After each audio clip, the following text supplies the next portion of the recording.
Hello friends, I myself Dr. Devashish Mukherjee. Today I am going to discuss about interstitial lung disease. Interstitial lung disease के बारे में आज मैं आपके समक्ष डिस्कस करने जा रहा हूँ। लंग्स का फंक्शन क्या होता है उसके पहले चलिए जान लेते हैं। लंग्स क्या है? लंग्स एक इलास्टिक ऑर्गन है। लंग्स में क्या होता है?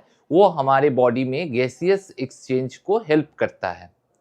जैसे हम लोग ऑक्सीजन लेते हैं और कार्बन डाइऑक्साइड को एक्सेल करते हैं, तो इससे क्या होता है? लंग्स क्या होता है? आपको जब ऑक्सीजन लेने का रहता है तो लंग्स फैल जाता है, और जैसे ही हम लोग को कार्बन डाइऑक्साइड को एक्सेल करना रहता है तो लंग्स आपको सिकुड़ जाता है।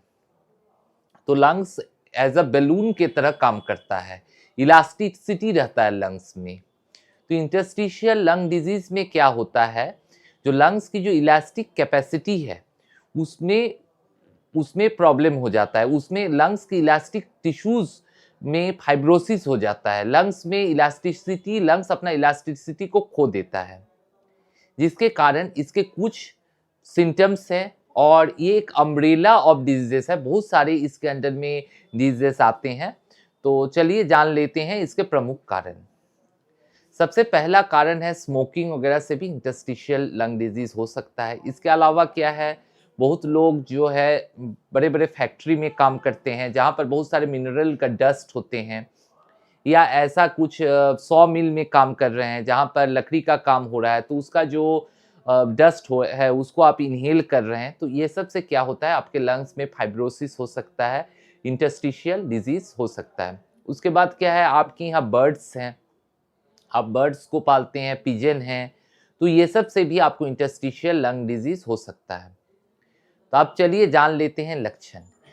इंटरस्टिशियल लंग डिजीज में क्या होता है, आपको सांस में तकलीफ होती है। ये कुछ दिनों से नहीं, काफ़ी दिनों से होता है, जैसे 3-4 महीने या 6 महीने से देखा जाता है जो पेशेंट को कॉन्टिन्यूअस सांस लेने में दिक्कत हो रहा है। और क्या होता है, ड्राई कफ हो सकता है, पेशेंट को बार बार खांसी आता है, ड्राई कफ होता है, सांस लेने में दिक्कत होता है। और क्या हो सकता है, क्लबिंग हो सकता है। क्लबिंग क्या होता है, आपके जो नेल है उसमें सूजन हो जाना, ये सूजन हो जाना नेल बेड में, तो ये हो सकता है। इसके अलावा नीलापन या साइनोसिस का भी सिम्टम्स हो सकता है। एक्चुअली ऑक्सीजन की कमी, जो ऑक्सीजन का जो बॉडी का जो नीड होता है उसको यदि पूरी तरह फुलफिल आपका बॉडी नहीं कर पाता है तो बहुत सारी जगह में ये क्या होता है, साइनोसिस भी दिखा जा सकता है। इसके अलावा पेशेंट को बहुत ज़्यादा वीकनेस, लेथर्जी, ये सब का भी सिम्टम्स रहता है। वेट लॉस होता है, भूख नहीं लगता है, ये सब सिम्टम्स रहता है।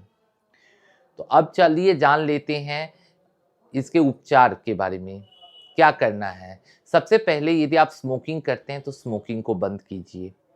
किसी भी डॉक्टर से आप संपर्क कीजिए, वो मेनली 2 जांच करवाएंगे। पहला जांच है पीएफटी, पल्मोनरी फंक्शन टेस्ट, और एचआरसीटी।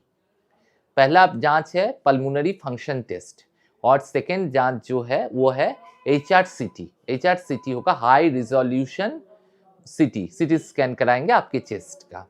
इंटरस्टिशियल लंग डिजीज में जनरली ये देखा गया है, जो इंटरस्टिशियल लंग डिजीज में आपको जो पीएफटी का जो वॉल्यूम्स होते हैं वो उसमें कुछ कमी आती है। लंग्स में एक्चुअली जो लंग्स एक्चुअली सिकुड़ जाता है, लंग्स का जो इलास्टिक कैपेसिटी है वो खत्म हो जाता है, जिसके कारण वो लंग सिकुड़ने लगता है। अब चलिए जानते हैं होम्योपैथिक मेडिसिन के बारे में। होम्योपैथिक मेनली पेशेंट का ट्रीटमेंट करता है, डिजीज का नहीं, इसलिए आपको सारा सिम्टम्स को कलेक्ट करना चाहिए, और जो मेडिसिन इसमें इंडिकेटेड होगा एज पर सिम्टम सिमिलैरिटी उसको प्रिस्क्रिप्शन होना चाहिए। तो सबसे पहले कुछ मेडिसिन, क्योंकि मैं आज वीडियो बना रहा हूँ तो कुछ मेडिसिन का नाम हम यूज़ कर रहे हैं, पर ये ज़रूरी नहीं है जो यह सब मेडिसिन आपके केस में यूज़ हो।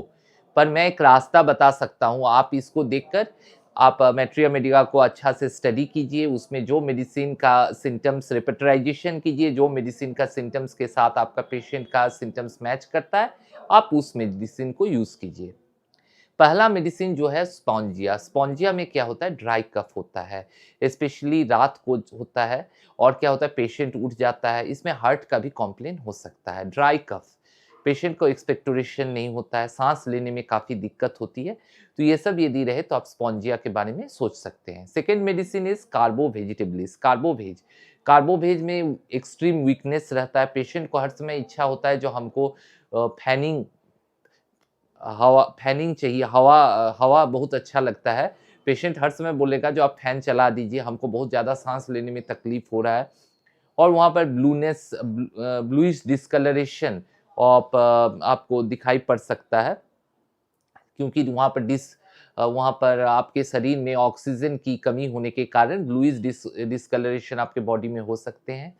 तो आप कार्बोवेज यूज़ कर सकते हैं। थर्ड मेडिसिन जो है वो है एंटीमटार्ट। एंटीमटार्ट में भी पेशेंट को बहुत ज़्यादा खाँसी होता है, चेस्ट में घर-घर, घर-घर आवाज़ होगा, पर एक्सपेक्टोरेशन कुछ भी नहीं होगा। तो ये सब कुछ मेडिसिन्स हैं, पर ये ज़रूरी नहीं है जो ये सब मेडिसिन्स आपके पेशेंट में इंडिकेटेड हो। इसके अलावा भी बहुत सारे मेडिसिन्स है होम्योपैथिक में जो कि इंडिकेटेड हो सकता है। तो सबसे पहला आप टोटल सिम्पटम्स को कलेक्ट कीजिए, उसके रिपिटराइज़ेशन कीजिए, उसके बाद जो मेडिसिन इंडिकेटेड होता है उसको यूज़ कीजिए। Thank you, thanks for watching.